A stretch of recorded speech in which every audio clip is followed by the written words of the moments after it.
Titimplan lang tayo ng juice mga kalabs. Kasi puro soft drinks ang pinapainom ng aking labs sa mga manggagawa. Kaya mag-ice tea muna tayo. Ice tea muna. So, yan, merienda. Naka-lunch na rin po sila. Kaya merienda naman ang ating naaspaso. So,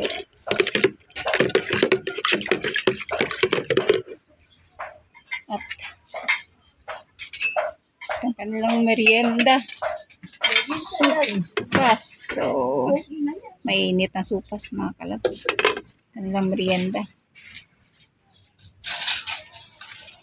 Timpla tayo ng iced tea.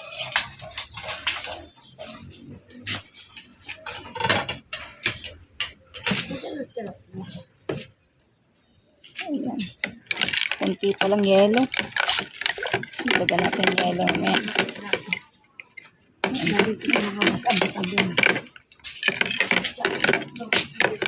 Dahil pang tira mga kalabs eh. Halaan. At pritong tilapia. Matira sa aming lunch kanina. So, ayan. Hello. Kitang-kita ang aking face sana.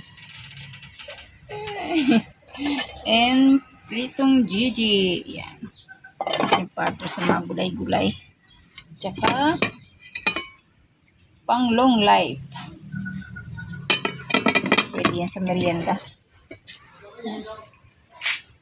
Sige, labs. Nakatimpla naman ako. So, biligelo ang labs ko. So, check natin yung gasan ko din.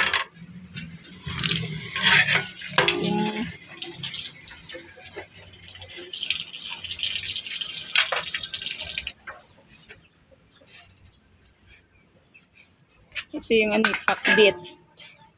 Yan, ang aking partner sa galunggong kanina. So, dahil pa rin tira mga kalabs. Kasi maraming kumain, pero marami pa rin tira. Talagang mas magandang may sobra kaysa kulang. Kung kailan mapapasarap sila sa kain, yung pala kulang ang kanilang ulam. O diya, ayan. Talagang sinobraan ko siya. Ginamihan ko para sure na want to sawa sila sa ulam ba. Hindi tinipid. So, ayan, tira na yan. Para mamaya hapunan. May panghapunan na. So, dito tayo sa supas. So, ito yung merienda nila kaninang alas 10. So, mainit pa siya. So, merienda pa rin nila ngayong alas 3. Kasi ang dami mga kalabs yun. Ang dami. Isang niluto kasi ng labs ko, isang ganito. Ito. So, sinali na lang dito gawin ng pinaglutuan ng pakbit yung kaldero. Kaya nilagay dito sa pressure cooker. Kaya ang dami. Dahil pati sahog mga kalabs. Ayan, ang sarap nila. Ayan. Hindi ko nakakain yan. Ayan. Kukuha ko niyan para sa akin. So, ayan. Sarap nito.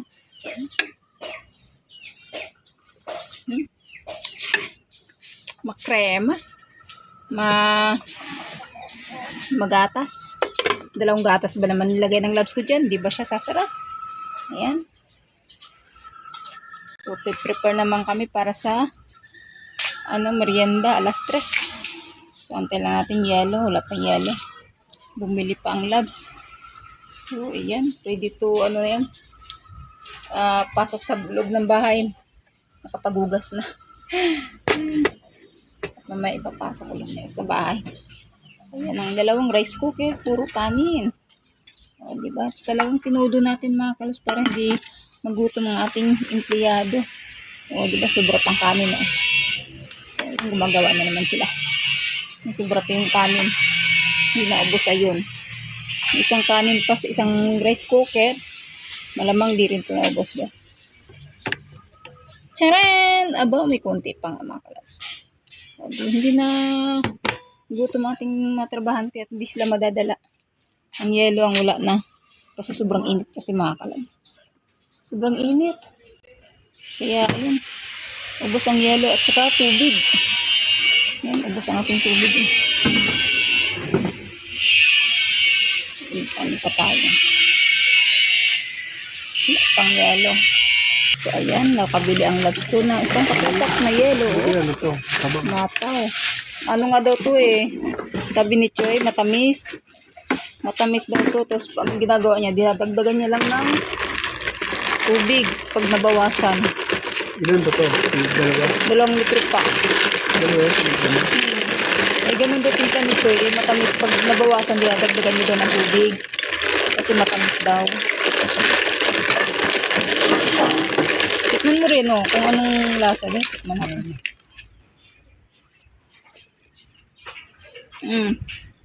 Tamis nga. So, ayan ang labs ko. Nagsali na ng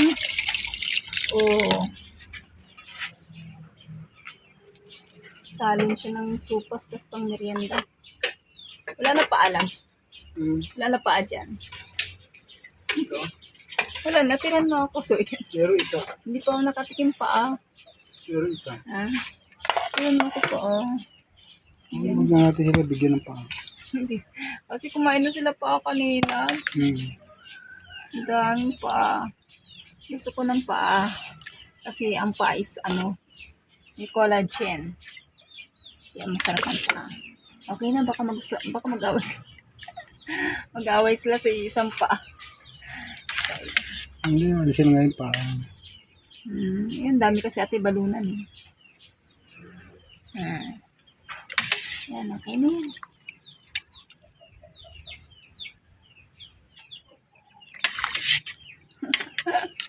Wala na pa, puro lang siya. So, ayan.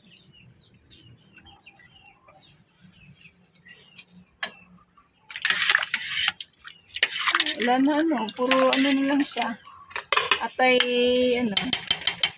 dadagdagan ng labs kasi nabawasan. Nabawasan kasi siya. Dadagdagan. Yan, puro yan na. Merenda, tapos ito dagdagan pa kunting at ito dadaling ko rin to. Ano pa merienda nila doon? So ayan ang merienda. Andun pa yung tinapay.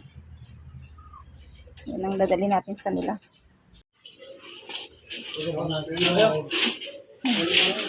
Merienda na. So, ayan ang kanilang merienda, mga kalabs. Yung tinapay with egg. At mayroon tayong supas. Iced tea. Ayaw ba naman ikaw nila nga sagot?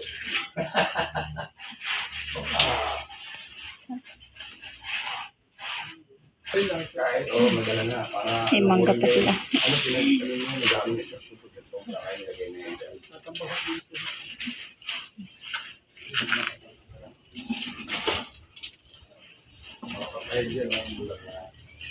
So, ayun mga kalabs. Naka-merienda na sila. So, ayan. Kailangan natin naalagaan ang ating mga trabante para hindi sila magutom at hindi tayo hindian pag tayo nag-request kanila. So, ayan. Ay, hindi ako. Pagod. Nakapagod din mga kalis, mag-prepare ng mga talagang busy ang inyong lingkod pag araw ng linggo at saka holiday. Kasi dito sila nagawa sa ating kubo-kubuhan. So, ayan. Gulo, kalat mga kalabs. O, diba? So, pag natapos yan, okay na. Magginhawa na rin naman na. Okay. So, yan ang ating ganap for today mga kalabs. Hindi ko na nakuha na ng video yung bawat nating pagluluto kasi sobrang busy na. Kaya ganito lang ating video mga kalabs. Pang last. Kasi hindi na masyadong busy. So, ganito na lang ating ginagawa. makakapag-video na tayo. Ayan. So, ayan ang ating ganap for today mga kalabs. Yan, thank you for watching. Sa mga lahat ng sumusuporta sa aking premiere videos at sa aking pag-subscribe sa aking channel mga kalabs. Yan, thank you for watching. God bless everyone. Bye!